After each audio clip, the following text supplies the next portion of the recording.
This is Red and April off-grid. We are building our own home in the Arizona desert. In this video, we are finishing the sheeting on the walls and roof. It's a bit of an unconventional build, so be sure to subscribe to see how it's going to turn out. We pick up here with me putting in the last of the sheeting in between these metal beams here, so I'm kind of having to cut and piece these pieces in. You may notice here that these original boards here that I put between the beams have a little notch out that we had originally intended to use as a vent. Keep that space ventilated where the insulation is going to be on the inside. And we've done some more research and we've changed gears there and decided that we are not going to have that ventilated. We're going to seal it up tight, and so these boards I'm putting actually cover up that hole that I had intended for a vent. So a little change of gears there. We've really been putting some thought into how best to insulate this roof and to make it hold heat the best, and also to avoid problems with water condensation or anything like that in the future. More on that to come, but we decided to seal those vents up. As we turned the corner to the west side of the house, we wanted to do the same thing, finish up the sheeting all the way up to the top of the rafters that come through there and those purlins that you see sticking out. So the first thing that needed to be done was to insulate the side of that beam. So there's about a 2.5-inch gap there that April is working on insulating. So she's putting in some thick foam board in there to kind of seal it up as good as possible so that when we put the sheet over it, it'll already be insulated. It was a bit of a challenge for April to get the foam inside the beam. Since it's a C-channel, there's two little, lips that stick up. And so she had to actually cut the foam to the height, that 8-inch height, but it wouldn't go in because of those lips. So she had to then cut it in half, put it in, and put it together on the inside. And that's why she's using that blue foam to kind of fill in that gap in the middle. April is using a large bread knife here, and it actually works quite well for this foam. But from what we understand, there's some specialty tools that you can use to cut the foam, which we'll be looking into in the future since we'll be doing so much foam in this house. Of course, we will be covering the entire outside of the home with foam board, but the reason we're doing this is because we're about to cover this space up and we don't want just an empty void there. So rather than trying to use fiberglass or something like that, which can be problematic over time, we just wanted to fill the space up with foam. Piecing in this top board along this side also entails quite a bit of detail work. Of course, it has to be tapered to follow the slope of the roof, and then I also have to cut out for each of those purlins that overhang. The reason I'm doing that is because those purlins are going to be part of the eaves, so at least every other one of those is going to stay in place as a permanent part of the eaves. And I want to get the board going up past those purlins and tying in above the beam, because as I'm trying to do all the way around the house, I want to tie in with the sheeting above the beam and then tie in from above the beam all the way down to the foundation. That ties in the beam to the entire structure, and that's just a way of tying everything together. Way to get a good physical connection, using the wood that you're already using on the house. Here we're working on the sheeting on the east side. This is the side of the house that has the most fill, so it also has kind of the steepest drop off on the outside of the house. So it was a bit of a challenge to work on this side with a ladder because it kind of drops off kind of steeply and it's hard to get a ladder to stand upright. On that side of the house, the foundation is also deeper. So I went quite a bit deeper than I needed to with the footer on this house.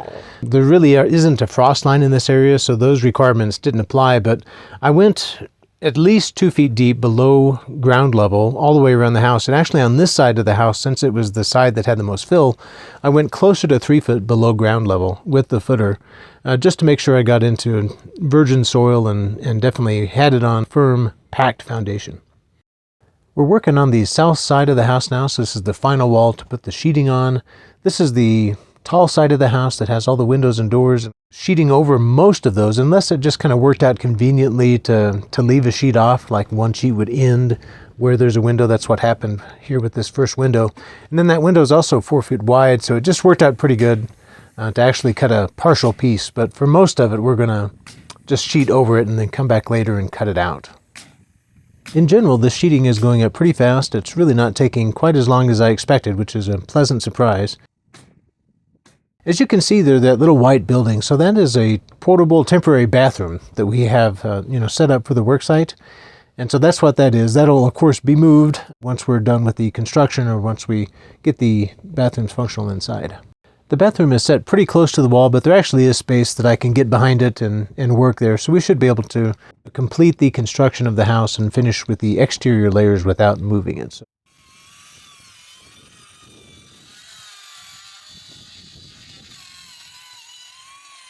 almost have this side done. We came to this other window in the spare bedroom, and it's a big window. It's 4 foot wide by 5.5 foot tall, and it's so big that it makes sense to try to sheet over it, because you'd have most of a sheet just hanging there. So this one I did go ahead and cut around and get the boards cut to size and then put in place. One more piece next to that window, and that finishes up this south side of the house. And then that leaves me just the top portion above this first sheet to go. That's kind of the detailed work again, so it takes me a while, but looking forward to getting this finished up. This front side, I just have a beam every 4 feet, so it should go faster. I'm thinking there's not near as much detail to cut out. Just, one beam per board pretty much to cut out, so I'm hoping this detail work here will go faster. The south side is the high side of the house, and since I'm going to be working so high, I knew I needed to take the time to get a good stable platform to work off of. It wouldn't do to be trying to work off a ladder here. So I took the time and got the scaffolding kind of up on its highest setting, and then, blocked it up where I needed, and then the front porch helped there in certain cases to work on these pieces. Also, I was able to stand on the top of the bathroom in certain places to work on this side, so it all worked out, but I made sure I had a good platform to stand on that was safe. Doing this kind of work this high up in the air, I don't want to fall. This scaffolding is really working out great here. I do have to make a lot of trips up and down just to take measurements. For every one of these, you got to go up and measure, and then I'm having to do a little flattening on the beams that are sticking out just a little bit to get those to where they're not sticking out and they're flush. So anyway, you're up and down the ladder quite a bit. At least I have a good flat surface to work on.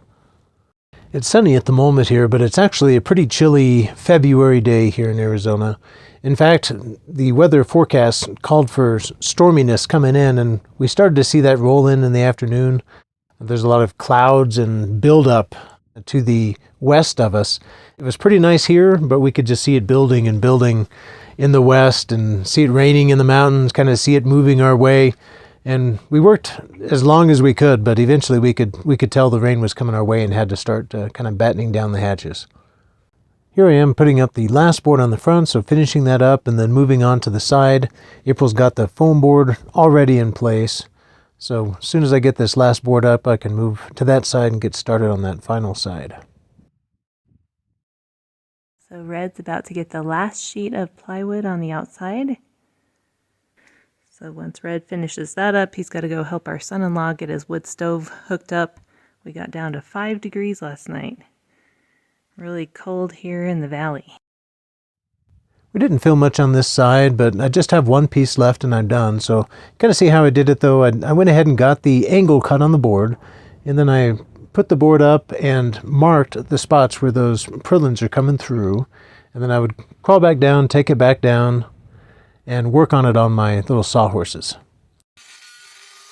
Based on those marks, I finish out drawing out where the purlins will be coming through. Cut those out real quick with my little cordless saw. And then I'm ready to take it back up to the roof and do a little test fit to make sure it fits okay. Sometimes I have to come back down and trim it a little bit. It's kind of particular, trying to get it fit as closely as I can. But you can see I got the little notches cut out, one for each. Take it back up and put it in place and then nail it in real quick.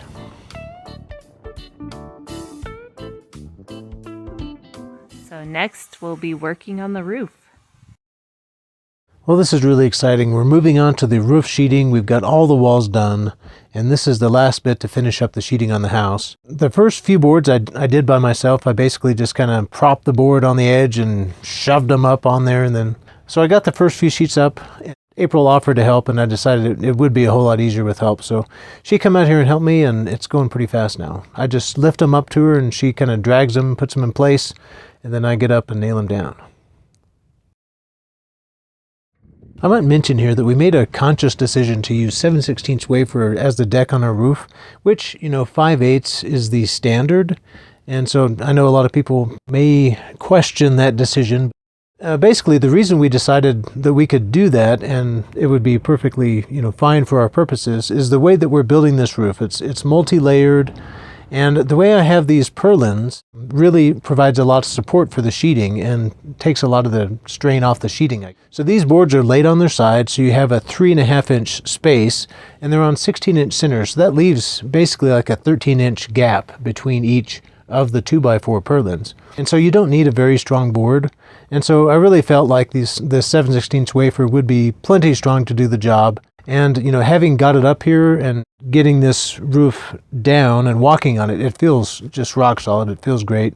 And so I think it's going to work out just fine. Of course, another factor in choosing 7/16 for the roof here was the cost. The 5/8 was over twice as expensive, well over twice as expensive as the 7/16. And we just figured that the 7/16 in this particular application, the way we're building our particular roof, would work just fine. And for the over $1,000 it saved us, it just felt like the right decision to us. I might also mention that prices of sheeting are skyrocketing. In the time since we've bought this particular sheeting here, the price of sheeting has doubled and gone from $22 a sheet to $44 a sheet.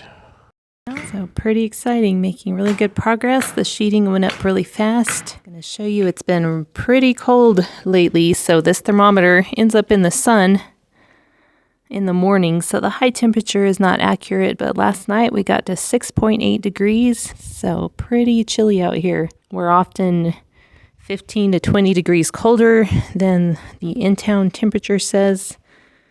So something about we're kind of in a valley, a little bit of a low spot, so the cold air seems to settle here. So we got down to 4.8 a couple of days ago, and then yesterday was 8 degrees, and then last night was the 6 degrees.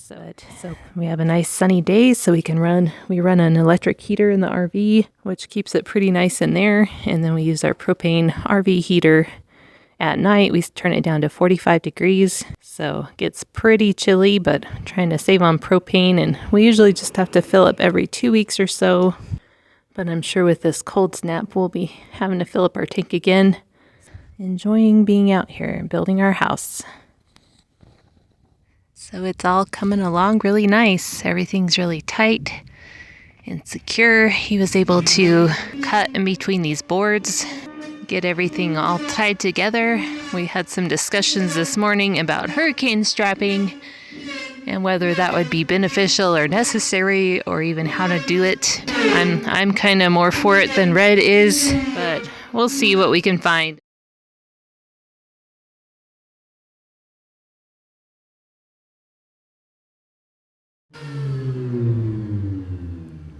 So we do have these lots of anchor bolts all the way around the edges, so that's all pretty secure and tight.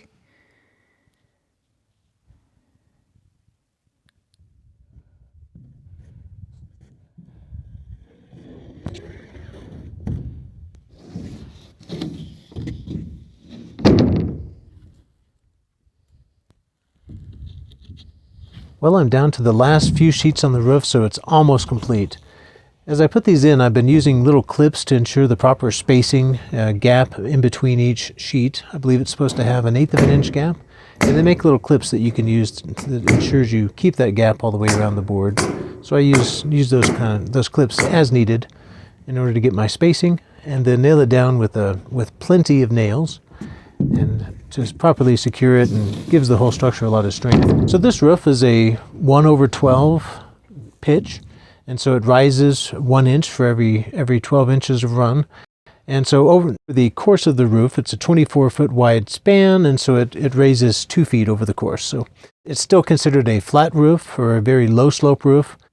This roof is a little bit complicated as far as the layering. So there's several layers that'll go on top of this. So directly on top of this wood deck that I have here, we'll go in with our underlayment. And on top of that, we're going to go with 2 different layers of foam and some house wrap in there, and I'll go into the details of all that and why we're doing it that way later. And then there'll be strapping on top of the foam to actually attach the metal roof to. Now the metal that we're going to use for the roof is an R panel, because R panel is rated for that low pitch that we have. Well, I'm attaching the last piece here. It's so nice to have this sheeting done. Next, I'll be cutting out the rest of the holes for the doors and windows, finishing out the framing for those, and then I'll be moving on to doing some decorative detail work for the eaves.